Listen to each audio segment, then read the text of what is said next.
Yesu ashimwe. Amen. Nanjye mpagaze hano shima kugira neza kw'Imana, aho umupasiteri yigeze kubatubwira ati uheruka ati muzana amazi, ayo mazi tuyasengere azabafasha mu buzima bwanyu bwa misi yose.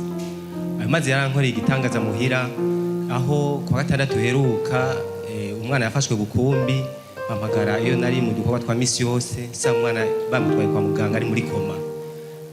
Hanyuma haragira igihe binanirana baramunguruza mu bindi bitaro biranka, niho nibuka ijambo pasiteri atubwira ati amara amazi muyazigame uko biri kose, bantu b'Imana muze mubahiriza ijambo gutuma dukura hano ningira akamaro gose.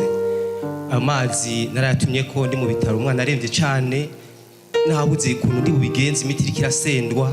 Amazi yaramukoreye naramuhaye, namunywesha, yarasigaye aramufasha baraguhembuka. Gushikira umunsi numva ukuntu nshimira Uhoraho, umwana aramutahanye ni muzima, aho nari nihebuye ko umwana atashobora kuba.